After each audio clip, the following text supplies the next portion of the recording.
faire silence et on va commencer. Vous aurez tout le temps pour faire vos commentaires après. Voilà, merci.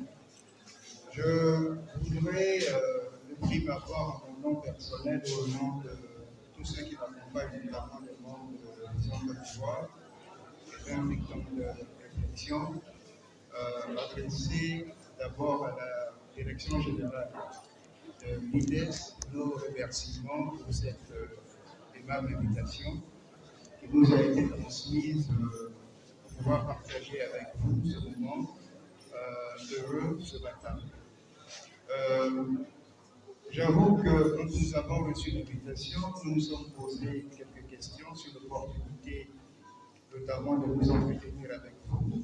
D'autant plus que nous savions très bien que nos amis de l'agence Emploi Jeunes devaient être là.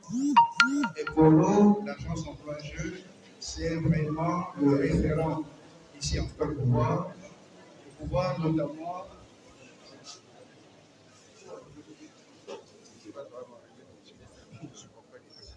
Alors, l'agence Emploi Jeunes pour nous en Côte d'Ivoire, c'est le référent en matière d'insertion professionnelle et c'est le référent en matière de recherche d'emploi pour les jeunes. Vous venez d'être admissible au BTS et je voudrais encore une fois vous adresser mes vives et sincères félicitations pour tout le travail que vous avez abattu tout le long de cette année et pour la portée que vous donnez à votre établissement pour les lettres de noblesse que vous permettez à votre établissement d'écrire au sein de l'enseignement professionnel.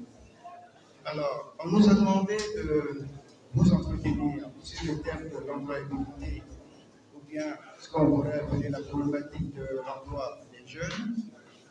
Et je voudrais tout d'abord vous dire que, vous savez, en matière d'emploi,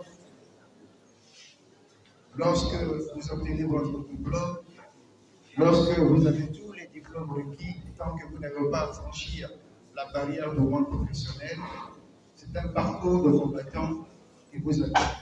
Il ne s'agit pas simplement d'avoir votre diplôme, parce que le diplôme en lui-même, c'est juste, j'allais dire, le document qui vous permet de pouvoir parler à un employeur, mais ce document-là ne vous donne pas tout de suite l'accès immédiat,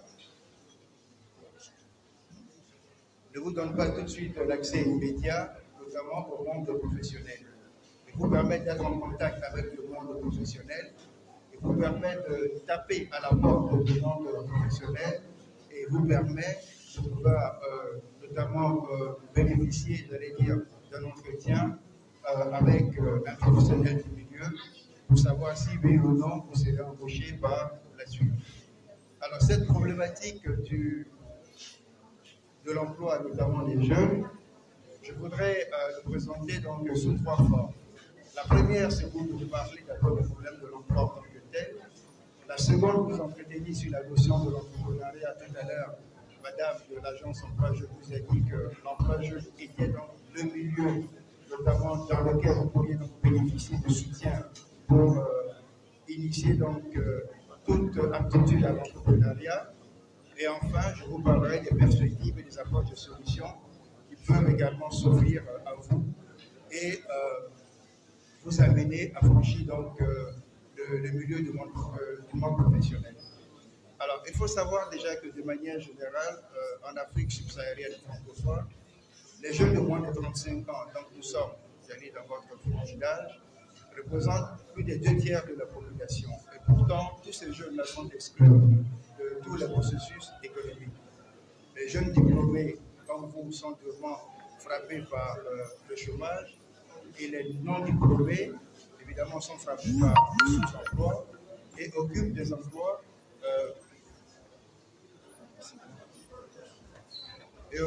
emplois largement donc informels et mal rémunérés. Donc, l'employabilité des jeunes dans la vie active constitue depuis un certain nombre d'années un problème récurrent ici en Côte d'Ivoire. Et c'est un problème qui est difficilement vécu à la fois par vous-même et par vos familles respectives. Je vais vous donner une statistique faite par la BAD et qui donne froid au dos. là-bas nous indique que près de 70 à 90% des jeunes Ivoiriens seraient sans emploi. Vous comprenez que c'est une inquiétude qui est persistante, c'est un réel problème des sociétés pour lesquels il y a évidemment des solutions, et ces solutions-là, j'allais dire, sont certes du domaine de l'État, à travers donc l'agence Emploi Jeunes, mais il vous appartient également de saisir donc le taureau par le corps et de pouvoir donc avancer.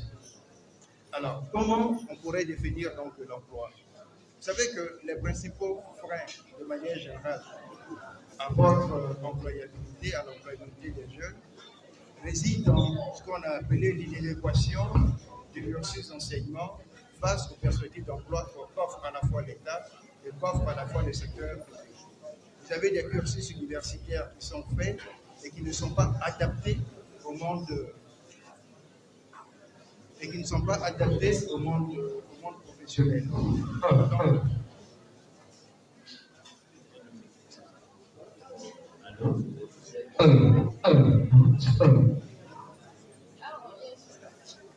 allô?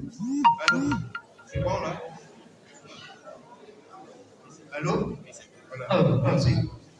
Alors, dans ces conditions-là, l'entrepreneuriat devient donc pour toute la société un outil stratégique, en ce qui vous donne la possibilité de vous assumer directement, en ce qui vous permet d'avoir une certaine autonomie financière et vous insérer, j'allais dire, dans la vie économique. Alors donc, la création d'entreprises que vous pourrez donc faire va vous permettre de créer certes de la richesse, va devenir source d'emploi, notamment pour d'autres jeunes, et va devenir également source de recettes fiscales pour l'État et va constituer un moteur essentiel de la croissance économique dans le pays.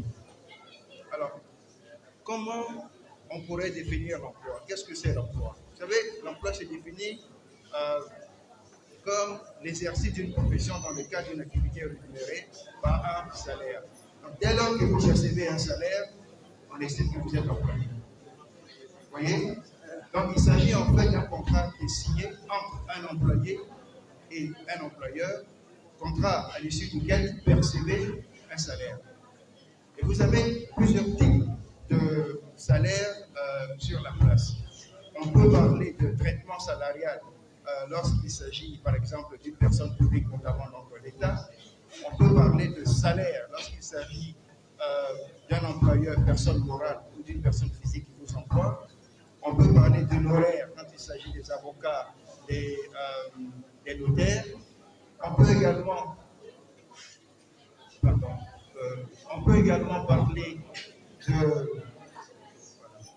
parler de cachet lorsqu'il s'agit d'artistes. On peut parler de droits d'auteur lorsqu'il s'agit d'écrivains.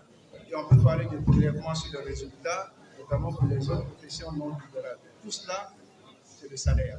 Et tout cela constitue donc une activité rémunérée pour laquelle vous êtes donc employé. Alors, en termes de défi, vous savez qu'un employé, c'est quelqu'un qui occupe un emploi, comme je vous l'ai dit, sous les ordres d'un employeur. Cet employeur peut être l'État, ou peut être une société du secteur public.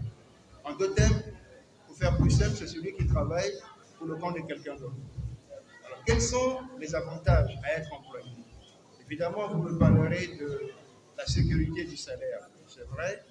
Vous me parlerez également de l'acquisition d'une expérience professionnelle dans le milieu du travail.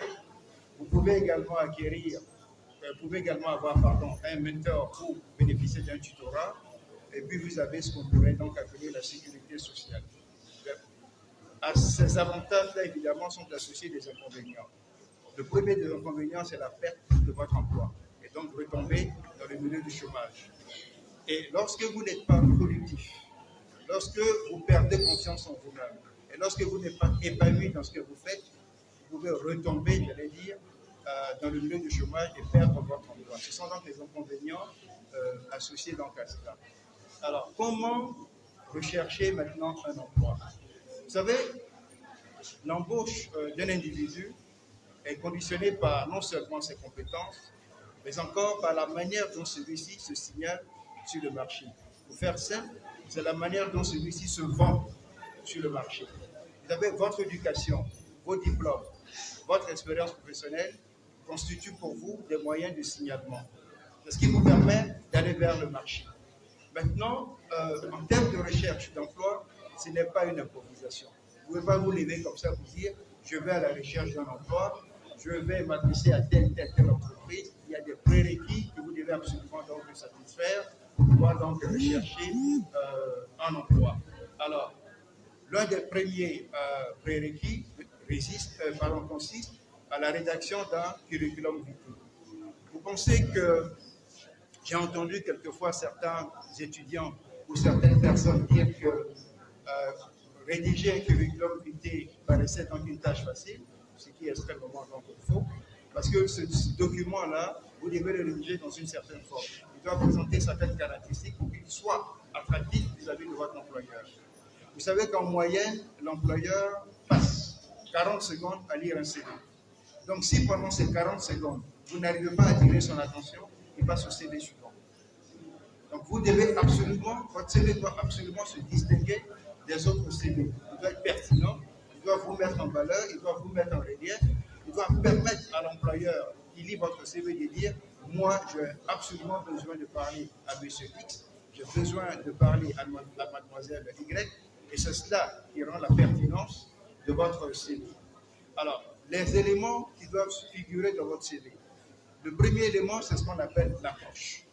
L'approche, c'est cet élément-là qui sert à valoriser votre CV. Vous voyez, vous devez toujours démarrer votre CV par, comment dirais-je, par une approche pour attirer l'attention du recruteur. Et cette approche peut être un simple titre pour indiquer notamment le poste auquel vous postulez. Il peut être également une petite présentation pour indiquer votre expérience, votre spécialité ou vos points forts. Donc, vous devez absolument faire correspondre cette approche-là pour l'intituler notamment de votre présentation, au poste auquel vous soumettez votre CV. Alors, ensuite viennent les informations personnelles. Il s'agit de votre identité que vous devez absolument décliner. Il y a également vos coordonnées que vous devez absolument donc décliner. Si vous savez conduire, il faut également indiquer que vous savez conduire si le poste pour lequel vous postulez le requiert. La photo, en principe, ce n'est pas nécessaire. Mais lorsqu'on met donc une photo de l'issue du CV, c'est seulement pour permettre au recruteur de pouvoir donc d'attirer son attention sur votre CV et de mémoriser un tant soit peu votre profil et de dire ce monsieur-là me paraît bien, je veux pouvoir le recruter, je veux pouvoir discuter avec vous. Vous avez votre formation et vos diplômes que vous devez également lister dans votre CV. Et vous devez les lister de manière chronologique, c'est-à-dire que vous avez des diplômes le plus récent, dans votre cas, dans du BTS pour lequel vous êtes admissible, au dernier des diplômes, ou du moins au tout premier des diplômes que vous avez obtenus. Vous devez également indiquer votre expérience fonctionnelle. Si vous avez eu la chance de faire des stages ici et là dans votre cursus, j'allais dire, scolaire, dans votre cursus d'étudiant, vous devez également indiquer tous ces différents stages. Indiquer donc les sociétés dans lesquelles vous avez fait ces stages-là. Indiquez également le temps que vous avez passé dans ces différentes sociétés qui vous ont accueillis. Et vous avez également d'autres rubriques qui sont indispensables dans votre CV, notamment c'est la langue.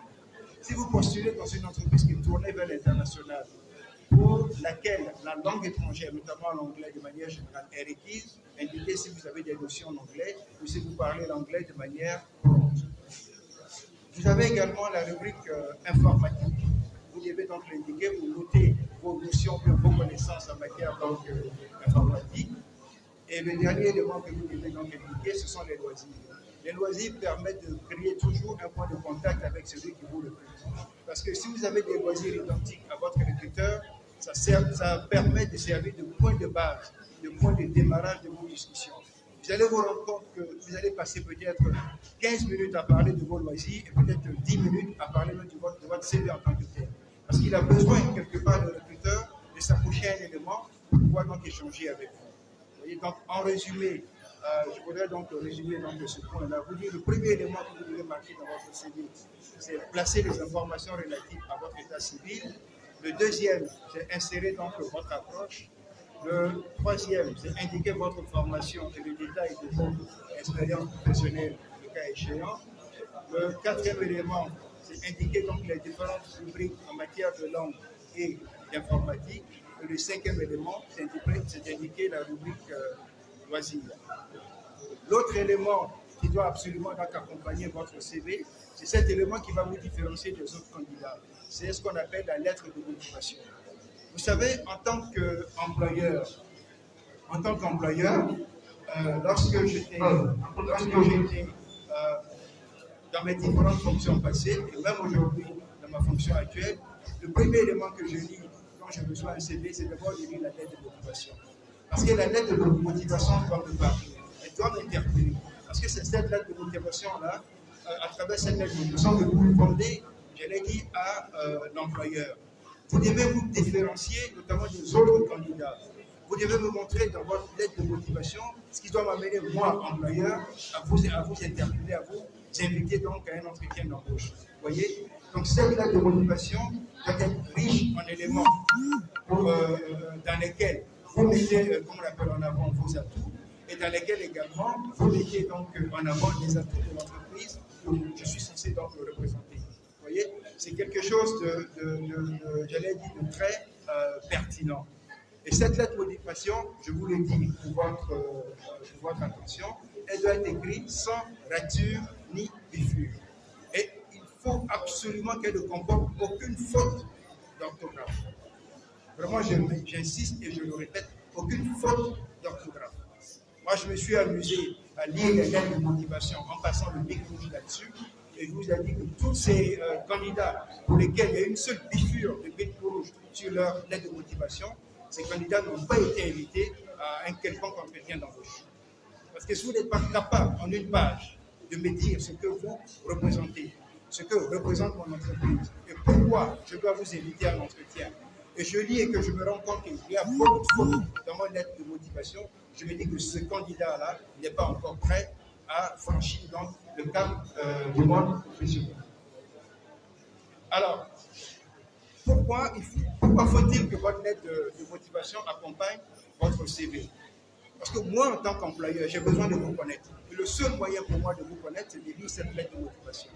Donc, je vous en conjure, soyez pertinent dans votre lettre de motivation, soyez accrocheur dans votre lettre de motivation. Vous devez le rédiger en une page, j'allais dire maximum, et vous devez, dans la rédaction de cette lettre de motivation, pouvoir me convaincre de ce que moi, en tant qu'employeur, je dois vous inviter à l'entretien.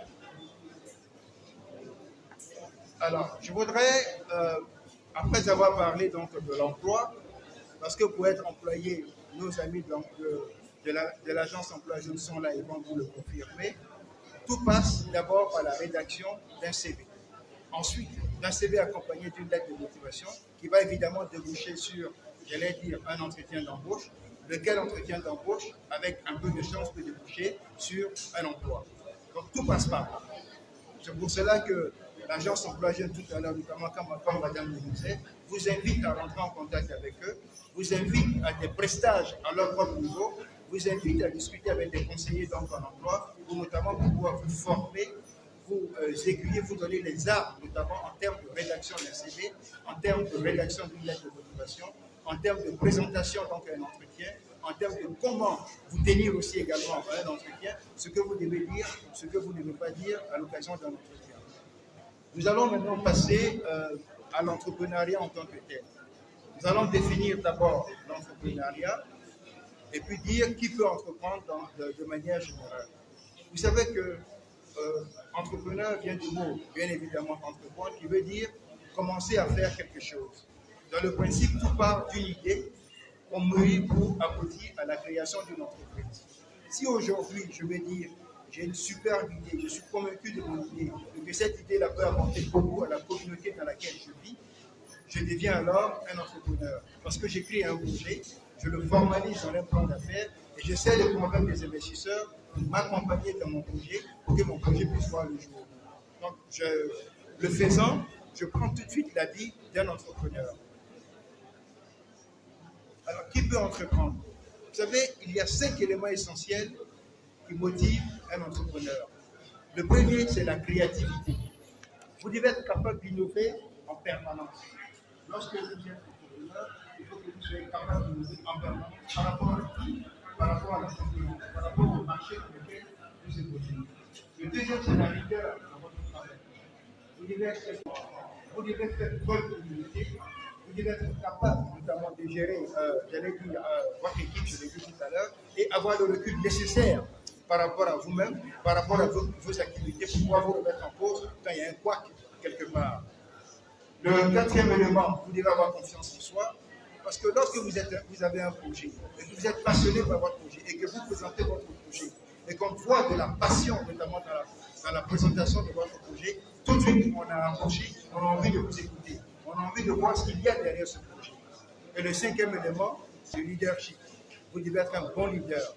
Vous devez avoir une force de persuasion, et vous devez faire donc captiver donc tout votre entourage et amener donc les uns et les autres sur le marché à vouloir vous suivre, notamment par rapport à votre idée. Alors, quels sont les avantages associés, j'allais dire, à l'entrepreneuriat? On a parlé tout à l'heure d'avantages associés donc à l'emploi. Au niveau de l'entrepreneuriat, c'est que vous faites ce que vous avez envie de faire, vous faites votre passion, c'est ce que là vous traduisez par rapport donc, au marché. Vous avez une certaine stabilité de l'emploi, vous êtes maître de votre destin, et vous êtes conscient de votre capacité d'action, et puis bien évidemment, vous valorisez vos compétences, vous développez également de nouvelles compétences sur le marché. Les inconvénients, la seule peur que vous pouvez avoir par rapport à votre statut d'entrepreneuriat, c'est l'échec que vous pouvez également essuyer. Mais tout échec ne doit pas, comment je peux dire ça, ne doit pas vous amener à déposer, comme on peut dire, le stylo, ne doit pas vous amener à renoncer à votre projet. Au contraire, tout échec doit vous amener à vous remettre en question, à repartir de plus belle et à repartir encore avec plus de force. Vous savez, celui qui n'entreprend pas ne fera jamais d'échec. C'est lorsqu'on entreprend, on fait des échecs qu'on apprend et qu'on avance. Alors, quelles sont les valeurs de manière générale associées à l'entrepreneuriat? Je vais aller très rapidement là-dessus. Le premier élément associé donc à l'entrepreneuriat, c'est d'avoir un facteur de réduction donc, du chômage. Vous allez voir l'État qui parlera souvent d'entrepreneuriat. Vous allez voir l'État qui va souvent encourager les jeunes à entreprendre. Même au niveau du patronat ivoirien, nous organisons une compétition qu'on appelle la Business Plan Competition. Compétition à travers laquelle, on va essayer. Compétition à travers laquelle on encourage donc les jeunes à entreprendre, on encourage donc les jeunes à être créatifs, on encourage donc les jeunes à aller vers le marché et présenter donc leurs idées et présenter donc ce qu'ils savent faire de mieux par rapport donc, au marché. Le deuxième élément, c'est un facteur de créateur de valeur pour l'économie tout entière. Parce que lorsque vous entreprenez, vous changez de statut. Vous devenez non plus employé, mais vous devenez employeur. Et vous créez des emplois, vous embauchez, et quand vous embauchez, vous devenez un élément important dans l'ensemble du tissu économique. Parce que vous apportez votre pierre à la construction de l'édifice, j'allais dire, national. Ça va? Alors, nous allons parler maintenant des perspectives et des approches de solutions pour terminer. Le premier élément, c'est, j'allais dire, la révision du système éducatif et la promotion de l'entrepreneuriat. J'espère de tout cœur, et sans prétention de faire de tous les jeunes des entrepreneurs, j'espère de tout cœur que le système éducatif qui vous est dispensé ici à l'ITES fait une part belle, notamment à l'entrepreneuriat. C'est-à-dire qu'il vous dispense une formation à travers laquelle vous vous connaissez et qui vous donne des outils, notamment d'entrepreneurs. Pas seulement une formation qui va faire de vous des chercheurs d'emploi, mais une formation qui va vous amener à vous remettre en cause et à vous inciter à aller vers l'entrepreneuriat.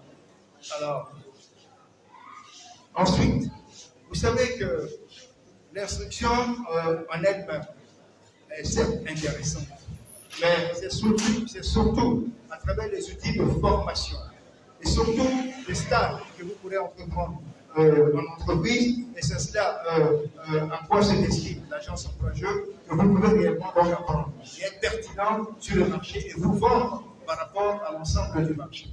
Parce que quand vous arrivez sur un marché, même en tant qu'employé ou en tant qu'entrepreneur, vous arrivez dans un monde qui est compétitif. Et vous arrivez dans un monde qui ne fait pas de cadeaux. En tant qu'employé, vous devez donc être pertinent et montrer que vous êtes au-dessus du lot pour qu'on puisse donc vous embaucher. En tant qu'entrepreneur, vous devez donc vendre une idée, un produit qui est pertinent pour la société tout entière, qui fait que moi, dans mon coin, moi, chez moi, je me dis, attention, le produit qu'a inventé M. X, Mademoiselle Y, est intéressant pour mon bien-être. Il faut absolument que je sois acquéreur de ce produit. Alors, autre élément, de manière générale, nous disons donc à l'État, nous invitons donc l'État à changer et du moins à favoriser la critique, éducation, formation, emploi. Pourquoi? Parce que notre souhait, c'est de donner vraiment toutes les chances aux jeunes que vous êtes. Aujourd'hui, vous êtes admissibles au BTS, c'est bien. Mais quelles sont les chances pour vous demain de compétir dans le milieu professionnel? Quelles sont les chances demain pour vous d'arriver sur le marché du travail? Les seules chances que vous avez, bon, j'allais dire, résider dans votre formation. Le diplôme, il n'y a pas de problème, vous l'avez déjà. Mais au-delà du diplôme, quelles sont vos autres compétences que vous devez développer? Ces compétences-là, vous ne pouvez les acquérir qu'à travers des stages, vous ne pouvez les acquérir qu'à travers des outils de perfectionnement, notamment par rapport à votre formation initiale. Ces compétences-là, vous pouvez les acquérir par rapport au marché. Et je disais à M. Blanc, lorsque nous sommes vus pour la première fois, l'un des éléments que regarde l'employeur, c'est notamment le profil de votre cursus. Vous voyez, moi, si je suis aujourd'hui employeur, je suis employeur, vous venez vers moi, je regarde votre cursus universitaire, vous dites que vous voulez travailler dans le milieu de la finance. Très bien. Je vois que vous avez fait un bac COD, même A, il n'y a pas de problème. Vous avez une formation en BTS comptabilité ou un BTS qui est relatif au milieu donc, de la finance. Je vois que vous avez l'occasion de faire des stages qui sont relatifs au milieu de la finance ou au milieu donc, bancaire. Vous êtes un candidat qui m'intéresse. Parce que vous avez bâti votre CV, vous avez bâti votre cursus, parce que vous savez exactement où vous voulez aller. Mais si je vois dans votre cursus universitaire que vous êtes à un moment donné allé élever des vaches, vous êtes à un moment donné allé élever des poulets, vous êtes à un moment donné travailler comme stagiaire dans une pharmacie, vous êtes à un autre moment travailler comme, je ne sais pas moi, magasinier quelque part, vous avez un parcours pour moi quelque part, vous ne savez pas exactement où vous voulez aller, vous ne m'intéressez pas comme candidat. Vous voyez, il faut donc bâtir son CV, il faut bâtir votre cursus, il faut bâtir votre formation. Et pour l'anecdote, et pour terminer donc sur cette anecdote, vous savez, quand j'étais plus jeune, tous les clubs qu'on créait dans le quartier, toutes les associations dans lesquelles j'étais dans le quartier, j'étais toujours le trésorier de ces clubs-là. À chaque fois qu'on disait non, il faut passer président, je dis ça ne m'intéresse pas. On me dit secrétaire général, je dis à condition que tu sois chargé des finances. Vous voyez? Si bien que je savais très bien dans ma tête que ce qui me passionnait, ce qui m'intéressait, c'était la finance. Et j'ai œuvré et je me suis battu pour me perfectionner dans le milieu de la finance. Et j'ai fini par aujourd'hui être un acteur sur le marché, un acteur de la finance. Vous voyez? Et tous les stages que j'ai faits, c'était dans le milieu bancaire. Et même quand j'allais en entreprise, je travaillais toujours dans le département finance. Vous voyez? Et quand je regarde moi-même aujourd'hui avec beaucoup comment je pourrais dire ça? Avec beaucoup de retrait, beaucoup de recul, mon parcours, je me dis, mais comment j'ai pu partir ce parcours-là? Je le savais quelque part, je savais que c'est ce que je devais faire. Ce n'est pas que je ne recevais pas d'autres propositions. J'ai reçu pas mal de propositions, mais ça ne m'intéressait pas. Je voulais absolument rester dans ce même milieu-là. Et quand je rencontre des amis à moi, des amis d'enfance, les gens me disent, mais tu ne pouvais pas faire autre chose que cela. Parce que partout où on passait, partout dans tout ce qu'on faisait, c'était toi le financier du groupe. Vous voyez, jamais j'ai eu à faire autre chose. Et même pour mon dernier employeur, notamment au sein du groupe NCA, j'étais secrétaire général, c'est vrai, du groupe NCA au niveau de la holding, mais j'avais le département des finances sous ma responsabilité, j'avais le département de marketing et de la communication sous ma responsabilité, j'avais le département des ressources humaines sous ma comptabilité, j'avais également le département des achats sous ma responsabilité, et j'avais le, comment dirais-je, le département des opérations donc, de l'ensemble du groupe sous ma responsabilité. Et tout cela concourait notamment à tracer donc une trajectoire, j'allais dire d'emploi, une trajectoire en matière donc, de direction financière pour l'entreprise. Alors, le dernier mot que je voudrais dire vous avez obtenu votre diplôme. C'est bien, encore une fois, toutes mes félicitations. Mais je pense que c'est maintenant que le plus dur commence. Et ce plus dur-là, la balle est dans votre camp. L'agence emploi jeune existe. Cette agence vous attend. Mais donnez-vous les moyens d'aller discuter avec l'agence emploi jeune. Tout à l'heure, il vous a invité à aller sur le site. Allez-y, inscrivez-vous. Commencez à demander des rendez-vous pour rencontrer des conseillers. Bâtissez-vous, je l'ai dit, une personnalité par rapport donc au marché. Vous voyez, vous pouvez être assis dans votre coin. Vous pouvez, après être inscrit, après avoir été inscrit sur ce site-là, vous pouvez être là, votre téléphone va sonner, ça peut être une entreprise XY qui vous appelle parce qu'elle va regarder votre parcours. Elle va se dire, ce monsieur-là, il m'intéresse, c'est un battant, il sait ce qu'il veut et je veux travailler avec lui. Voilà, moi je vous encourage donc vivement à le faire. Vous êtes la relève de demain. Nous, aujourd'hui, on ne peut que regarder dans le rétroviseur pour savourer ce qu'on a fait, mais vous avez tout l'avenir devant vous. Et vraiment, je vous en conjure, faites-le. Les défis de la nation demain dépendent de vous. La Côte d'Ivoire de demain dépend de vous. Je vous remercie.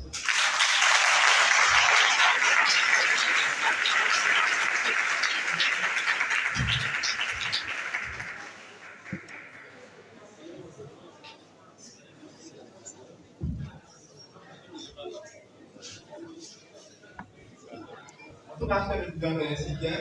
Nous sommes des partenaires au table de l'Atlantique. Nous devons vous féliciter aussi pour cette attention. En tout cas, merci beaucoup. On va prendre des questions parce qu'en fait, ce qu'on a dit pour le niveau, quand on vous donne comme je l'ai là, on est obligé de parler, on va prendre des questions. Et puis éventuellement, le partenaire va pouvoir répondre.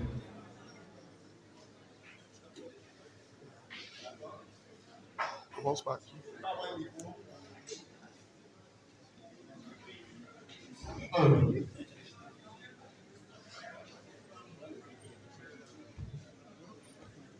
C'est ça à côté. On va répondre avec.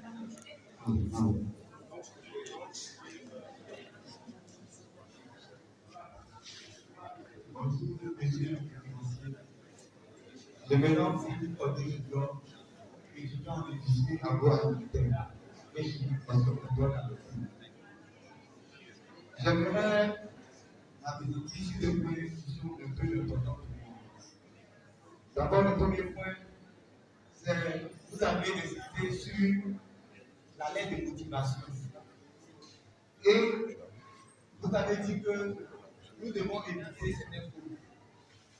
Concernant la lettre de motivation, j'aimerais savoir un peu comment on va rédiger afin d'être compétent face à celui-là même qui va nous employer. Ça, c'est le premier point. Et le deuxième point, lorsque nous allons faire l'entretien, on remarque que souvent, il y a certaines personnes qui ne sont pas retenues. Or, on a rédigé notre CV et on croit bien qu'à travers le CV, on peut être pertinent ou bien on peut être embauché. Mais malheureusement, il y a certaines personnes qui sont refusées et il y a d'autres qui ne sont pas insérées au niveau de l'entreprise. Donc, ce sont les deux points que je voudrais. Merci.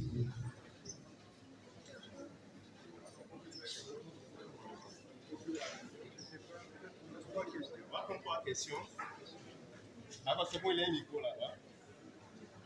Il y a quelqu'un. On n'a pas de micro. On n'a pas de micro.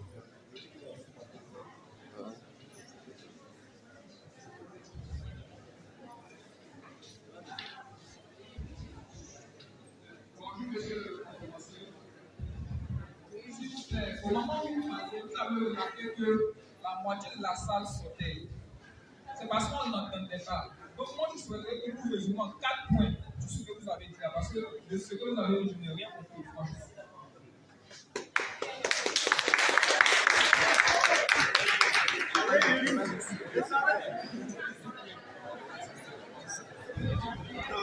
Elle se me plaît trop. C'est pas des dégâts. Ça, c'est pas des dégâts. J'aime m'aider.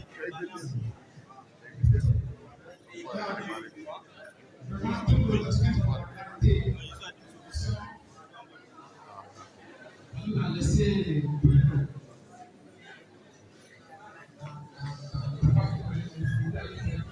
l'essentiel de l'État.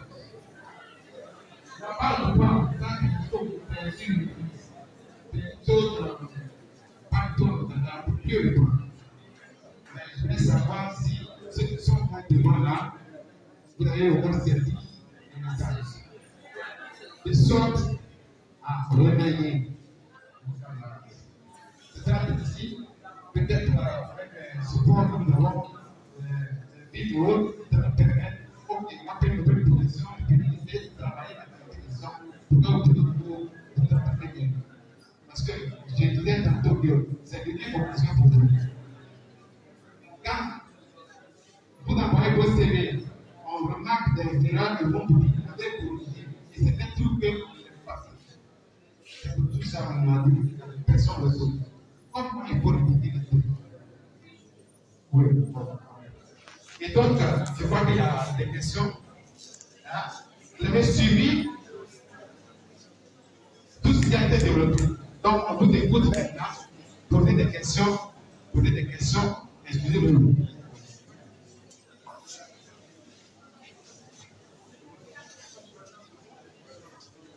Bonjour, chers amis, grands frères, grandes sœurs, bonjour, messieurs. Je vous remercie pour le moment que vous faites Alors, s'il vous plaît, je suis jeune entrepreneur.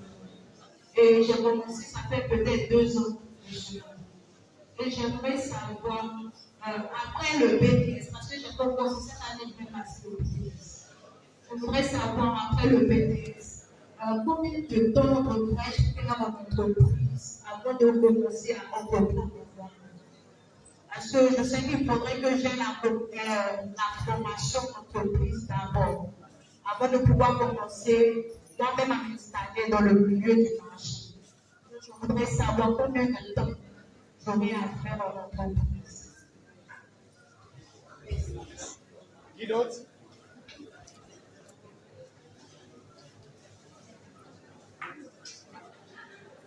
Merci, monsieur le conférencier, cher monsieur. Nous vous disons merci de nous avoir vraiment d'édifier sur certaines astuces pour pouvoir acquérir un emploi. Moi, ma question est la suivante. Très souvent, il dépose le CV avec la lettre de motivation. Et on appelle à un entretien. Quand tu vas dans le domaine que tu es compétent, quand tu as voulu avoir un diplôme, un domaine qui est différent de ta formation. Pense à cela, comment faire?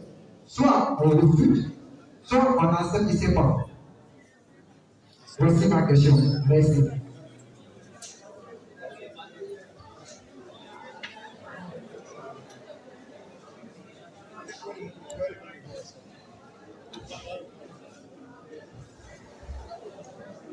On va répondre à ça.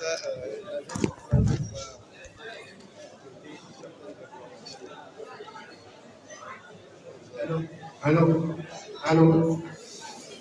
Alors, la première question portait sur la lettre de motivation, notamment sa rédaction, et sur également le CV. Je suis vraiment désolé pour la qualité du son.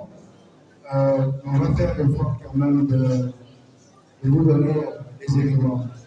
Alors, on a dit tout à l'heure dans la présentation qu'au niveau de la rédaction de la lettre de motivation, il y avait certains éléments, notamment 2, qui devaient absolument paraître, j'allais dire, dans votre lettre de motivation.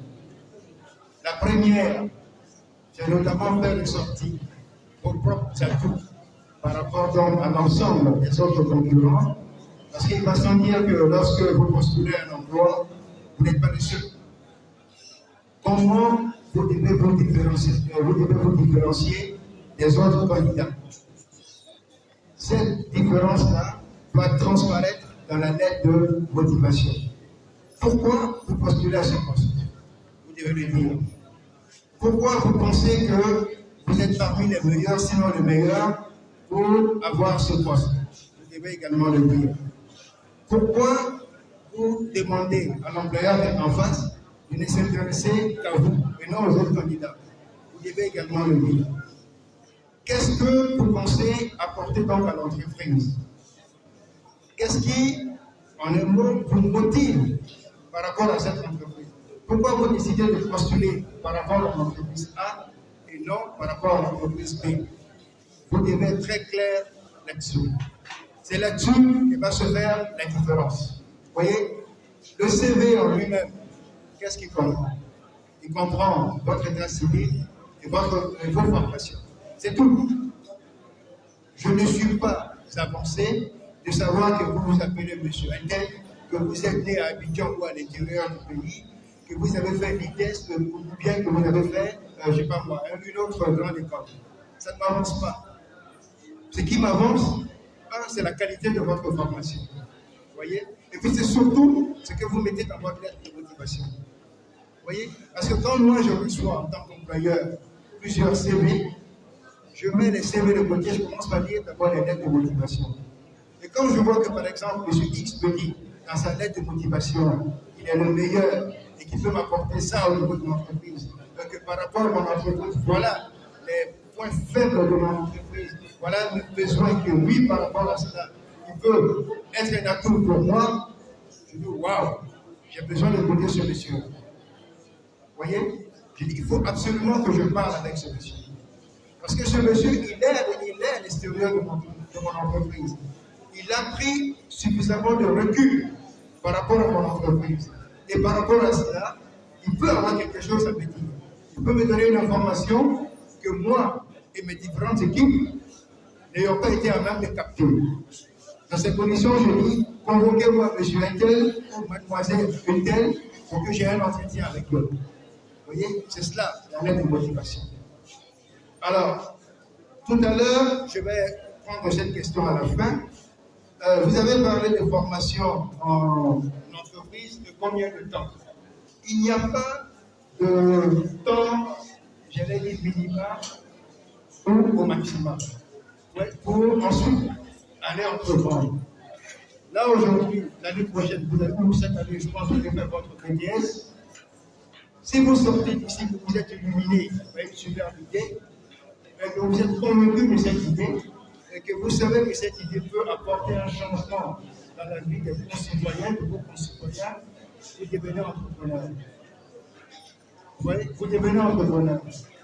Je vais vous rassurer. Je vais vous raconter une petite histoire, l'histoire de Jack Ma, le PDG d'Alibaba, qui aujourd'hui vient de prendre sa retraite. Voilà quelqu'un qui a postulé à 1000 emplois.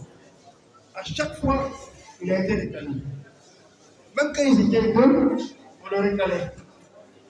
Il ne comprenait pas. Il dit, mais attends, c'est pas possible. J'ai les formations, j'ai ceci, et on ne m'embauche pas.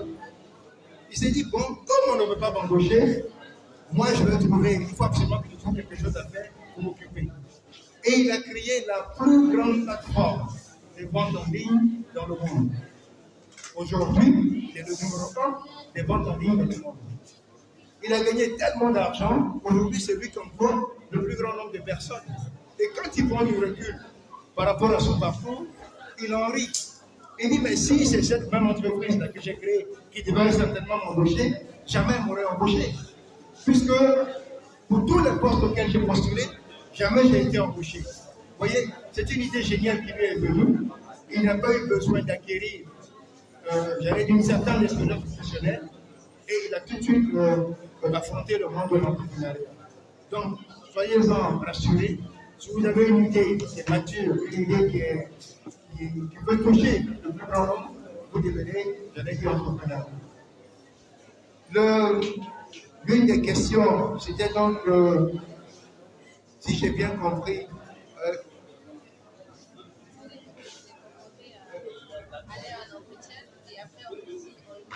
ah oui, voilà. Vous allez en entretien et par rapport à votre compétence, vous finalement, au lieu de vous retenir par rapport à votre formation, c'est bien ça? On vous retient par rapport, pour vous donner un autre poste. Oui, c'est c'est tout à fait normal. Vous savez, dès lors que vous avez un diplôme, vous pouvez travailler à tous les postes.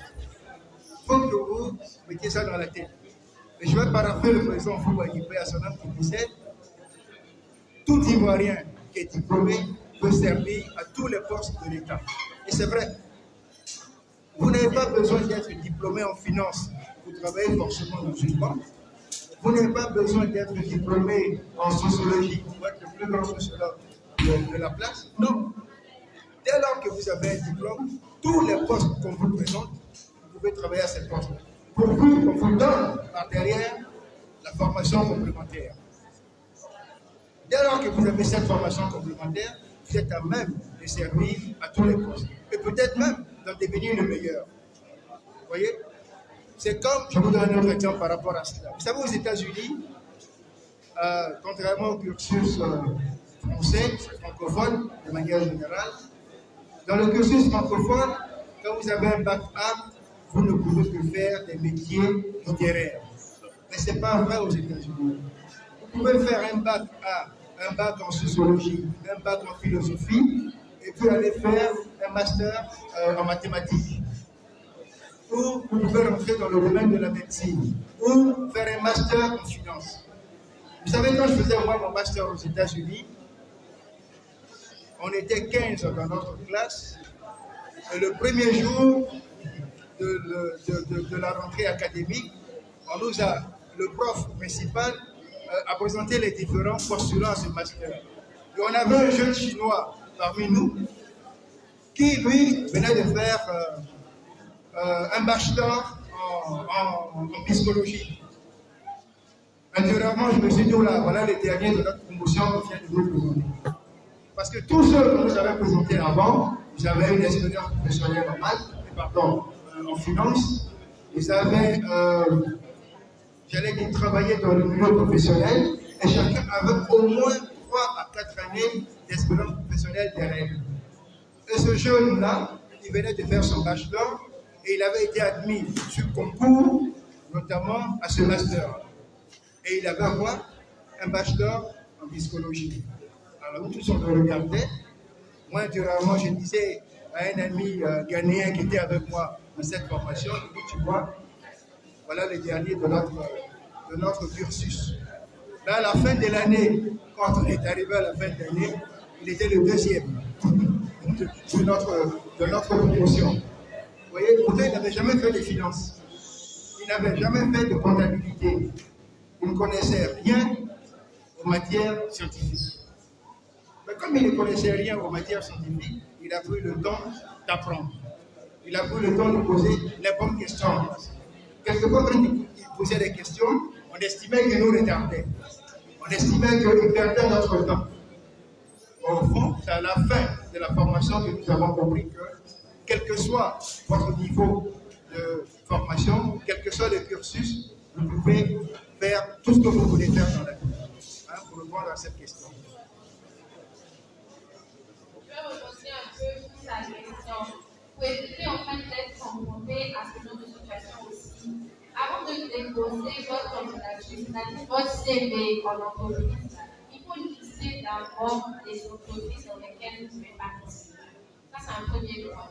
Et il faut apprendre à connaître ces entreprises. C'est-à-dire que vous connaissez les objectifs de l'entreprise. Il y a combien de personnel dans l'entreprise? L'entreprise est créée depuis quand? Quelles sont les missions? Quand c'est comme ça, vous avez une idée, arrêtez avant de partir en entretien. Vous comprenez donc? Vous savez exactement l'entreprise travaille dans quel domaine, l'entreprise recherche qui. Si vous partez pour un entretien, c'est pour un poste. Faites le tour même du poste. C'est-à-dire chercher à comprendre ce poste-là. Qu'est-ce qu'on va me demander là-bas? Qu'est-ce que je dois faire là-bas? Posez-vous beaucoup de questions avant d'aller dans l'entretien. Pour éviter que vous soyez déclaré ou bien vous soyez mal à l'aise dans l'entretien. Quand le recruteur vous pose des questions, vous ne savez pas comment vous poser là-dessus. Donc, listez à chaque fois les entreprises et connaissez par cœur l'objectif de chaque entreprise avant de déposer votre CV. D'accord. Merci. Je pensais à quelque chose justement tout à l'heure par rapport donc, à l'entretien. C'est quelque chose qu'a dit votre directeur des ressources humaines tout à l'heure, notamment au niveau de votre habillement. Quand vous allez donc en entretien, je vous en conjure, mes jeunes frères, mes jeunes sœurs, soyez sobres, soyez bien habillés. Soyez sobres et soyez bien habillés. Ne venez pas de manière éparpillée, soyez présentables et faites que le recruteur qui est en face de vous ait vraiment envie d'échanger avec vous. Mettez tous les atouts de votre côté. Il y avait une pub qui passait il y a quelques temps encore à la télé où il y avait 4 candidats à un entretien. Et puis à un moment donné, il y a le recruteur qui sort. Il y a un des candidats qui constate que le recruteur est chaud. J'étais sûr, lui qu'il sorte. Pour ne pas citer de nom. Qu'est-ce que l'un des candidats a fait? Il est rentré tout de suite dans les toilettes. Il est allé se raser la tête. Quand le recruteur est sorti, il voit un candidat qui a la tête rasée, tous les autres n'ont pas la tête rasée. Il a trouvé le seul candidat qui a la tête rasée et il lui a donné l'emploi. Parce que l'emploi correspondait au profil de l'entreprise. Vous voyez, ce sont ces petites choses qui font la différence sur le terrain. Je vous remercie.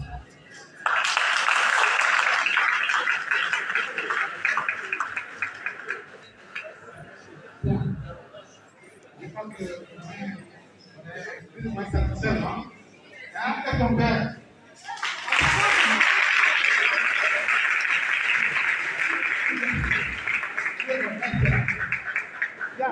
Merci, monsieur le président. Merci. En tout cas, un pas est fait.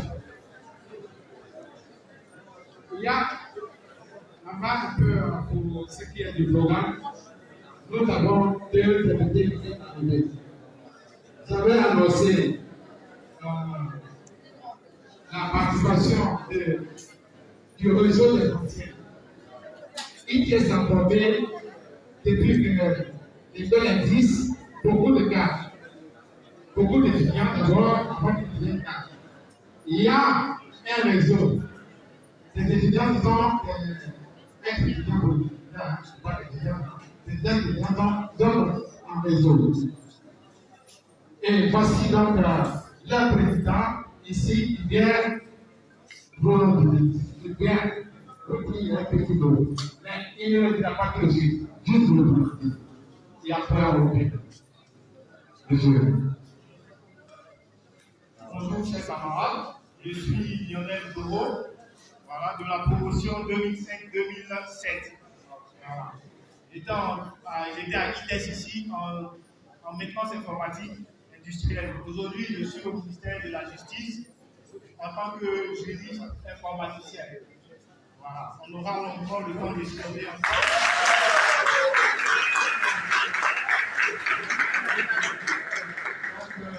On a tout à l'heure par rapport à notre ancien élu.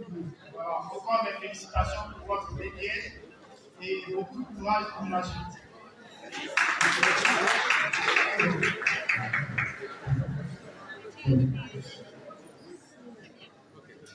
Bien. Merci. Merci, président. Tout le temps, nous avons été en contact sur vos événements. Il a promis, et puis, je suis après ce qui reste là, je vais venir monter devant les étudiants. Donc, faites l'effort. Souvent, il a accusé de ça, mais tout le monde est là. D'autres viennent. C'est bien, d'autres personnes. Ok. C'est d'autres camarades, des parents. Mais, en attendant, nous allons écouter un autre invité qui va donner un autre aspect du travail. Nous sommes dans la technologie. Je n'en sais pas plus, c'est lui qui va trouver le mot pour vous présenter pourquoi il est dans la technologie. Je vous ai dit qu'il y aura des surprises. Je vous le dis, alors, monsieur Niamia, monsieur Niamia Alphonse. Je vais on parle de télé, informaticien.